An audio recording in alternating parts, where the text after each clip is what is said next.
Hi guys, welcome back to my channel. Today I want to talk about what is quickly becoming one of my favourite budget / drugstore brands, and that's Essence, specifically in relation to their mascaras, to have a look at what they were like and give them a bit of a test.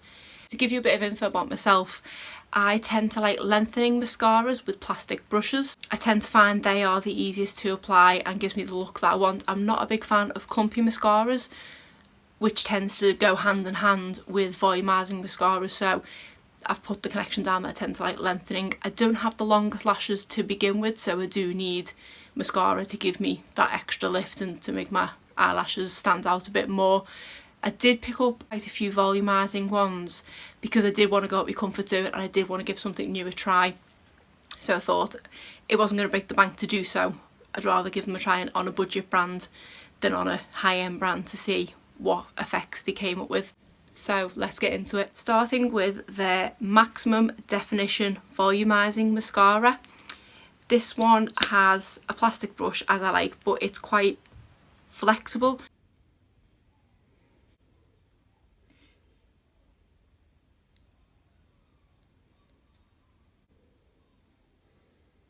Which I found it was really easy to apply.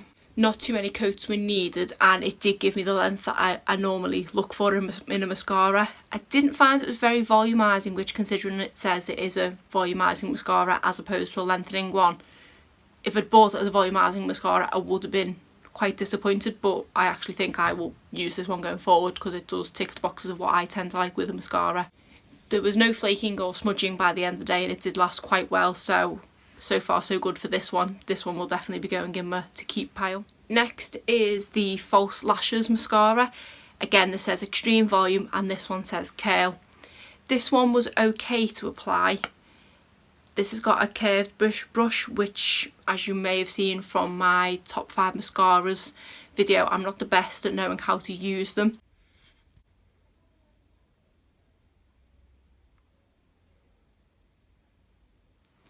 And it also is a bristles brush as opposed to a plastic one. I don't know if they're called bristles brushes, but I can't think of what else they're called.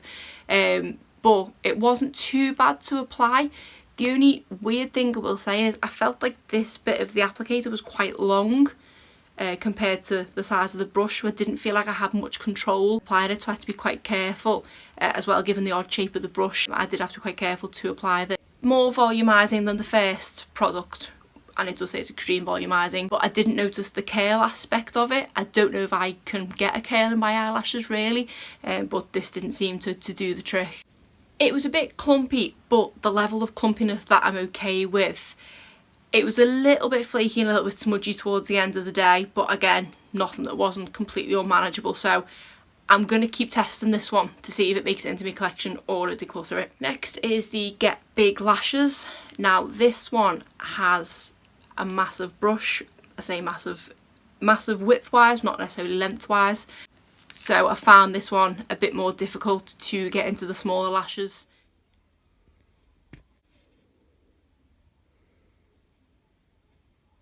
This one does say it's clump free, and I would agree with that. It's not clumpy at all, which is great.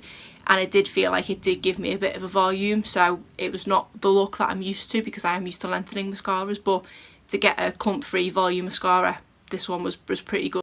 To get the volume though, I did have to put a good few coats on, but that's not a problem. I presume with a lot of volumizing mascaras you do have to do that. Even after applying a few coats, it didn't give the most dramatic look, but not too bad too. I think this will be going into my collection. The next one is the I Love Extreme. Swan was the most volumizing out of all of them, I would say, with the least amount of coats needed to get that volume. But again, this has a really big brush, probably bigger than the last one to be honest, so it's not the best for precision. You do have to be very careful when applying.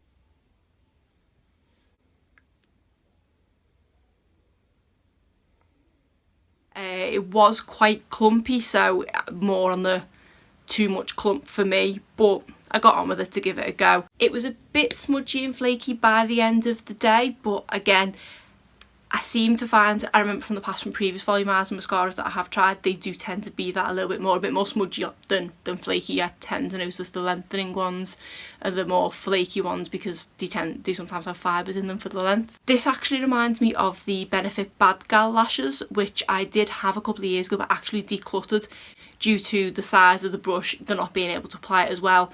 And the smudginess, so this did actually remind me of that, so I'll give it another couple of goes, but this is probably going to be decluttered. Last mascara is the All Eyes on Me. This was, I believe, the cheapest one. I think this one was only £2, whereas the rest ranged from £2.50 to I think £3.50, which are brilliant prices. This one had the smallest brush, and I did find this one was really easy to apply.